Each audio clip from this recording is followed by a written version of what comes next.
கர்த்தரும் இரட்சகருமாய் இயேசு கிறிஸ்துவின் ஈடினிட் நாமத்தினாலே உங்கள் யாவருக்கும் என் அன்பின் வாழ்த்துக்களை தெரிவித்துள்ளேன். இந்த நாளிலும் பரிசுத்த வேதாந்தத்தில் ஒரு வாக்குத்தத்தங்களை தியானித்து புதிய நாளுக்காக நாம் ஜெபிப்போம். 34ஆம் சங்கீதம் 4 முதல் 6 ஆகிய வசனங்களிலே, நான் கர்த்தரை தேடினேன், அவர் எனக்கு செவி கொடுத்து என்னுடைய எல்லா பயத்துக்கும் என்னை நீங்களாக்கிவிட்டார். அவர்கள் அவரை நோக்கி பார்த்து பிரகாசம் அடைந்தார்கள், அவர்கள் முகங்கள் வெட்கப்படவில்லை. இந்த ஏழை கூப்பிட்டான், கர்த்தர் கேட்டு அவன் இடுக்கணுக்கெல்லாம் நீங்களாக்கி ரட்சித்தார். ஹல்லேலூயா. கிறிஸ்துவில் பிரியமானவர்களே, நான் கர்த்தரை தேடினேன். அதிகால வேளையில் இந்த செய்தி கேட்குறீங்க.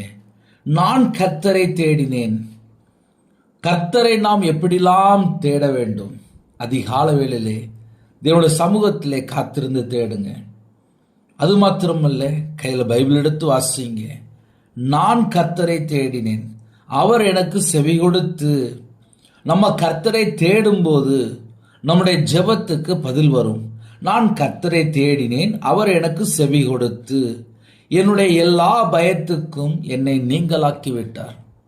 ஒரு மனுஷன் உண்மையாகவே தேவனை தேடும்போது, நம்ம எந்த காரியத்துக்காக நாம் தேவனை தேடுறோமோ அந்த காரியத்திலே முதலாவது அந்த பயத்தை நீக்கி நமக்கு விடுதலை செய்கிறார்.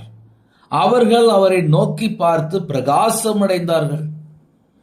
நம்ம கர்த்தரை நோக்கி பார்க்கும்போது நம்முடைய வாழ்க்கை பிரகாசமா இருக்கும். எந்த ஒரு இருள் இருக்காது. நம்ம ஒரு மனுஷனை பார்க்கவில்லை, நம்மளை உருவாக்கின தேவனை நாம் நோக்கி பார்க்கிறோம். அவர்கள் அவரை நோக்கி பார்த்து பிரகாசம் அடைந்தார்கள். வாழ்க்கை வெளிச்சமா இருக்கணும் அப்படின்னா தேவனை நோக்கி பார்க்க வேண்டும். ஹல்லேலூயா. அவர்கள் முகங்கள் வெட்கப்படவில்லை. ஒரு மனுஷன் தேவனை நோக்கி பார்த்தால் அவருடைய வாழ்க்கையில பயம் இருக்காது, வெட்கம் இருக்காது. ஒருவேளை அண்ணே, என்னுடைய வாழ்க்கையில நிறைய பிரச்சனைகள் இருக்கு, நான் சில காரியத்தை குறித்து நான் பயப்படுறேன், எனக்கு இப்படி ஒரு பிரச்சனை இருக்கு அப்படின்னு சொல்லி யாராவது ஒருவேளை யோசித்தால், இந்த வசனத்தை நாம் தியானிக்கும் போது முதலாவது எப்படி யோசிக்கணும் அப்படின்னா, நான் கர்த்தரை தேடினேன். கர்த்தரை தேடுறதுக்கு நேரத்தை ஒதுக்குங்க.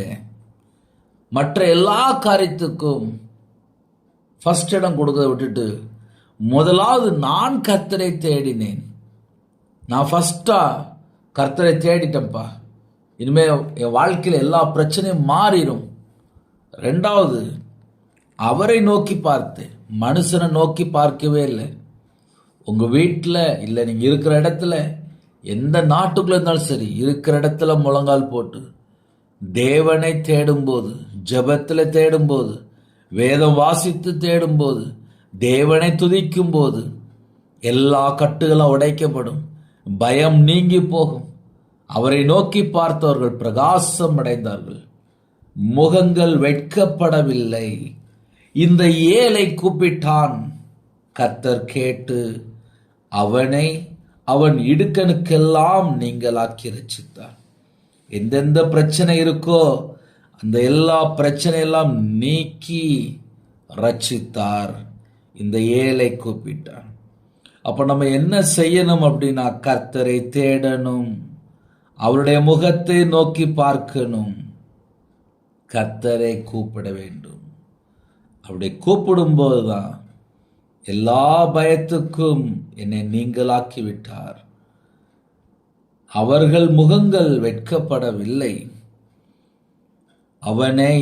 அவன் இடுக்கணுக்கெல்லாம் நீங்களாக்கி ரட்சித்தார். நம்ம வாழ்க்கையிலே நம்ம கர்த்தரை தேடுவோம், நம்ம வாழ்க்கை பிரகாசமா இருக்கும்.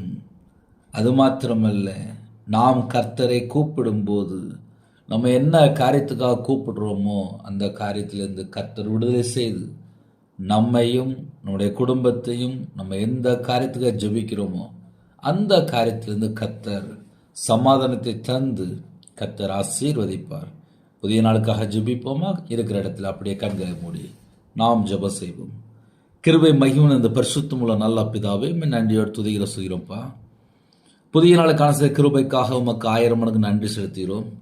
இந்த நாளிலும் வாக்குத்தத்தங்களோடு புதிய நாளிலே யாரெல்லாம் இணைந்திருக்காங்களோ அவங்களோட வாழ்க்கையிலே கர்த்தரை தேடக்கூடிய பிள்ளைகளாம் மாறணும்ப்பா. கர்த்தரை நோக்கி பார்க்கக்கூடிய பிள்ளைகளாம் மாறணும்ப்பா. இந்த ஏழை கூப்பிட்டான் என்று எழுதப்பட்டிருக்குப்பா. எங்கள் வாழ்க்கையிலே நாங்கள் கர்த்தரை தேடும்போது எல்லா பயத்துக்கும் எங்களை நீங்களாக்கி விடுவிக்கிற தேவன். கர்த்தரை நோக்கி பார்க்கும்போது எங்களோட வாழ்க்கை பிரகாசம் அடைகிறது. என்னோட வாழ்க்கையில் வெட்கம் இருக்காது. கர்த்தரை கூப்பிடும்போது என்னோட ஜெபத்தை கேட்டு எல்லா உபத்திரத்துக்கெல்லாம் நீங்களாக்கி ரட்சிக்கிற தேவன். உம்முடைய சமூகத்தில் நாங்கள் எல்லாரும் வருகிறோம்ப்பா. புதிய நாளிலும் புது கிருபையால் நிரப்புங்க. உம்முடைய பிரசனத்தினால மூடுங்க. உம்முடைய வல்லமையால் நிரப்புங்க. யாரெல்லாம் தாழ்த்துறாங்களோ கண்ணீரை தொடங்கி அவங்களுடைய மன விருப்பத்தை கர்த்தர் நிறைவேற்றித்தாங்க. இந்த ஏழை கூப்பிட்டான் என்று எழுதப்பட்டிருக்குப்பா. யாரெல்லாம் எந்த நாட்டுக்குள்ளே எந்த இடத்துல அப்பா எந்த சூழலில் கூப்பிடுறாங்களோ அந்த பிள்ளையோட வாழ்க்கை பிரகாசம் அடையணும்ப்பா. கர்த்தர் மனமிறங்க பிள்ளைகளோட வாழ்க்கையிலே எல்லா பயத்தையும் நீக்கி கர்த்தர் பரிபூர்ணமாக ஆசிரியங்க. ஜெப அபிஷேகம் தாங்கப்பா, தியானிக்கிற அபிஷேகம் தாங்கப்பா, துதிக்கிற அபிஷேகம் தாங்கப்பா. இருதய மனக்கண்களை திறங்கப்பா. பரிசுத்தாவினால் நிரப்புங்க. அக்னி அபிஷேகத்தினால் நிரப்புங்க. ஆவிக்குரிய 9 கனிகளினால் நிரப்புங்க. ஆவிக்குரிய 9 வரங்களால் நிரப்புங்க. சிறுபிள்ளை முதற்கொண்டு முதியோர் வரை எல்லா குடும்பத்தை கர்த்தர் வேலையடைத்து ஆசீர்வதிங்க. இந்த நாளிலும் பிள்ளைகளுடைய கையின் கீழ் ஆசுரைங்க, அப்பத்தின் தண்ணீர் ஆசுரைங்க. எல்லா தடையெல்லாம் நீக்கி கர்த்தர் உங்கள் பிள்ளைகளுடைய முன்பாக நீங்கள் புறப்பட்டு போங்க. உங்கள் பிள்ளைகளுடைய கர்த்தர் கூட இருந்து கர்த்தர் வேலையடைத்து ஆசுரைங்க.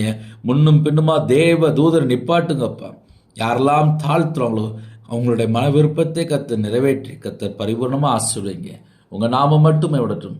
உம்முடைய கரத்தில் தாழ்த்தி அர்ப்பணிக்கிறோம். துதி கன மகிமை எல்லாம் ஒருவருக்கே செலுத்தினோம். இயேசு கிறிஸ்துவின் பிதாவே, ஆமீன். தேவனுக்கே மகிமையுண்டாவதாக. கிறிஸ்துவுக்குள் பிரியமானவர்களே, தேவன் அருளி அப்போ மினிஸ்டர் மூலியமா யாரெல்லாம் இணைந்திருக்கிறீங்களோ கர்த்தர் உங்களையும் உங்களோட குடும்பத்தில் சகல காலத்திலும் ஆசீர்வதிப்பார்.